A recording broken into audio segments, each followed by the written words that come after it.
Yo, yo, yo, yo, yo, yo, yo. What's good with it, man? It's the homie Mack, music, art, culture, knowledge, reporting live from the Dogon. Each one teach one, each one teach one, each one teach one. Peace and love to all. It's a lot going on. We have a president who doesn't want to concede to the fact that he lost. Oh wait, before we go there, like, share, comment, subscribe. Smash that like button. I need the algorithm to feel me. You know what I'm saying, homie?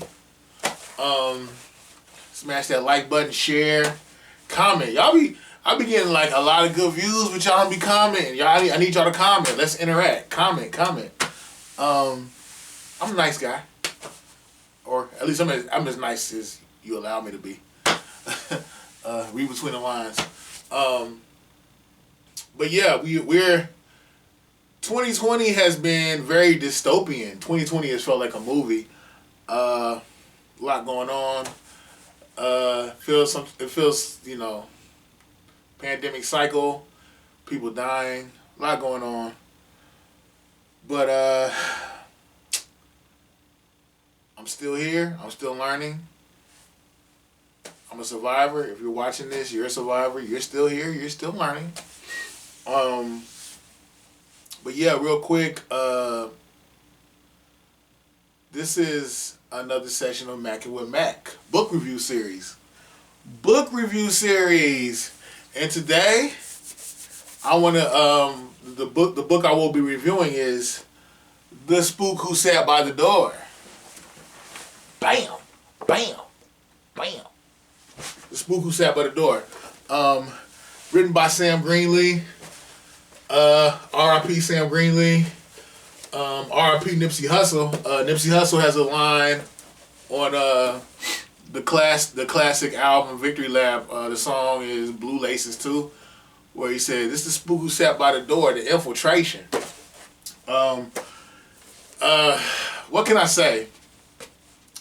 This book is compulsory reading.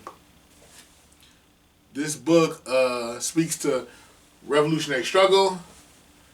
This book speaks to black love, black understanding, and even outside of the scope of black struggle, it speaks to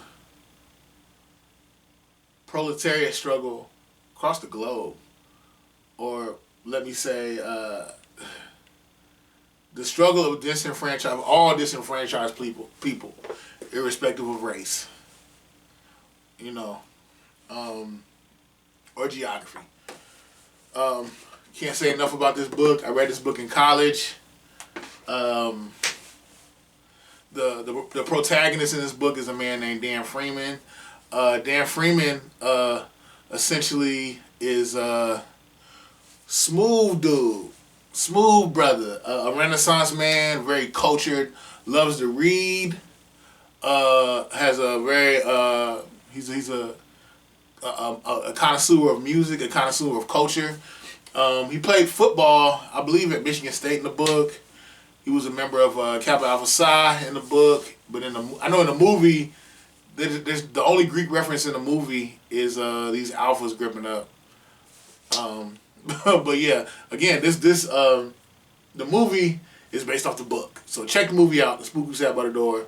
Read the book too.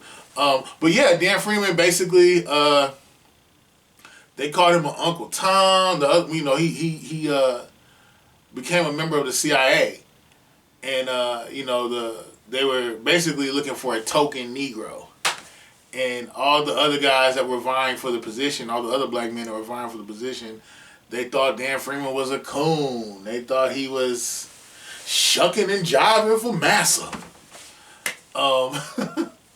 They thought he was a sucker, sellout, what have you. Come to find out, Dan Freeman was more militant than all of them. But Dan Freeman played the game. He was very docile, very humble. The whole time, this dude is hella black power, super militant. And essentially, he infiltrates the CIA, and they didn't even use his skills. They didn't even let him maximize his skill set. Like, he was there, but you know, he was making copies. They had him doing all these little menial jobs, giving tours, things of that nature. They didn't let him maximize his potential. Again, he was a token. But the whole time he was there, he sat there and he studied everything they did as far as propaganda, as far as military strategy, military science. He sat and just studied everything. Sat back, peeped game. He peeped game. Wasn't hella aggressive, hella chill, hella smooth. Yeah. Just played the game, sat back, and the whole time they think he's just this docile, neutralized Negro, and he's just analyzing things and peeping game. And he took all that and he added it to his toolbox, to his understanding, all the information that he was became privy to. You know, he took it and just incorporated it into his database. Long story short, he ends up leaving the CIA, works as becomes a social worker in Chicago. He's very frugal with his money. He's very much an intellectual. Knows how to interact. Knows how to code switch. Knows how to talk to different people. He knows how to meet people where they are. Before he went to Michigan State, before he went to the CIA, all those things, he was grew up in Chicago. He was gang banging. I believe in the book, the gang he was with was called the Cobras. But pretty much what he does is he interacts with the Cobras. He meets them at like I think it was like a pool hall or something, and he meets them where they are. You know, they think he's just this social worker. They're like, no, he's a G. And he's like, look, man, like y'all out here selling dope to your own people, killing your people, a self-manifested genocide. You know, let me put you on game. Let me help you guys become privy to the politics of this world. Let me show you how disenfranchised you are and how you essentially have been pitted against one another. People of poverty, people that are the proletariat. Puts them on game. It took them a second, but they got an understanding of what he was doing. He taught them military strategy. He taught them about propaganda. The functionality of propaganda. Let me find it. This is a quote from the book. We'll need leaflets, handbills, homemade bumper stickers, and scripts for propaganda broadcasts. We'll use cheap transistor tape recorders for that. I want you to work out a complete propaganda program with major themes, priority target groups, and including counter-propaganda for what you anticipate Whitey will say about us once we begin operating. I want you to work out an international propaganda program for distribution to overseas publications in Europe, Africa, and Asia. They're not likely to get our side from the free white press. And then he even starts talking about cartoons and artwork. The thing is, again, the U.S. government is very adept militarily, is very adept politically, socially, and Dan Freeman learned their functionality, learned how they move, and he gave it to the hood. And he basically got these gangs to stop fighting each other and to understand who their real enemy was. The real enemy was white supremacy, manifested through government control. This book, I would say, is on par with books like 1984. What other books? I would even say a film like The Matrix. Like just getting an oppressed, disenfranchised group of people to ultimately understand what they were up against and to become self-realized and to fight the machine that benefits from their oppression. But he did it through a means of armed struggle. in the book, I don't want to give away all the book. I want y'all to read the book. But again, this is compulsory reading. Spook Who Sat by the Door, compulsory reading.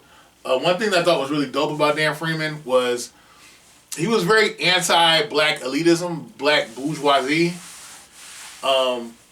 It didn't mean he didn't want us to have nice things or think black people should have nice things, but he didn't want black people to fall away to classism and to turn on one another. I got more money than you. I got more this than you. I'm more cultured than you. He wasn't with that. You know, he wanted there to be a balance among black people, irrespective of class, and to understand that we needed one another. You know, and there, at one point in the film, I can't remember the guy's name, but he was Dan Freeman's friend, and Dan Freeman told him, he's like, I think this might have been from the movie. I know I'm mixing a little bit of the book and the movie, but there's a scene, but the movie was inspired by the book, so it all goes back to the book. And there's a scene where Dan Freeman says, "You know what they call a black man with a PhD?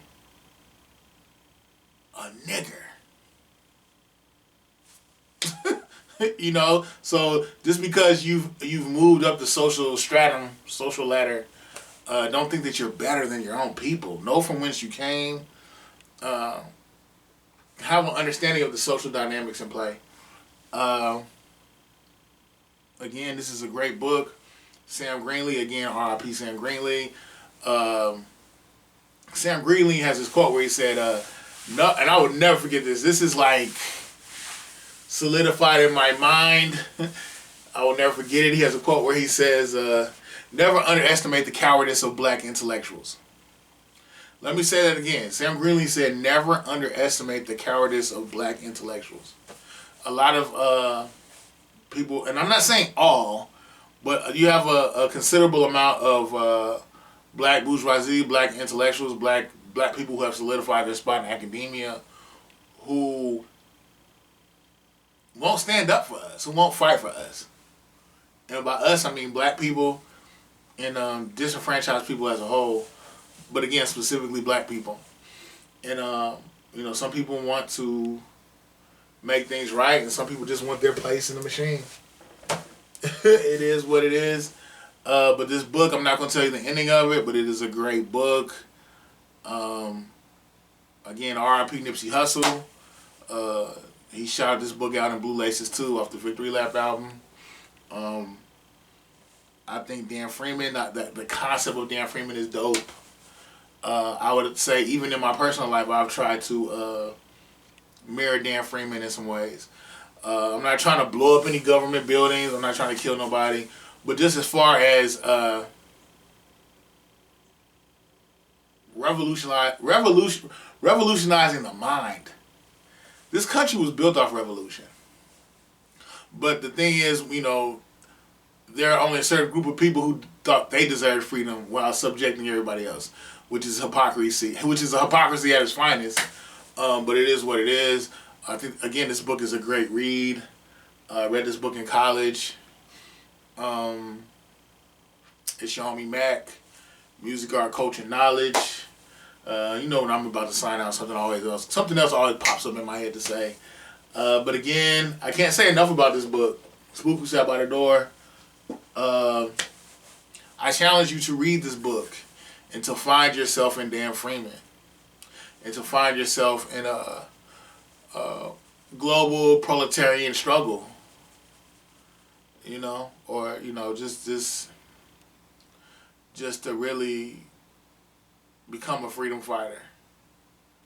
You know, and my thing is, I'm not saying overthrow the government, none of those wild fantasies. All I'm saying is hold the government to the standard in which they say they hold themselves to. Life, liberty, freedom, justice, pursuit of happiness. Okay. That needs to hit everybody across the spectrum, not just a limited group. But like, share, comment, subscribe to the YouTube channel 82 Kings. Click on the music in the description box. Breonna Taylor.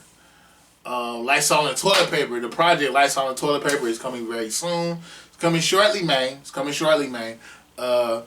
Again, Each one teach one. Peace and love to all.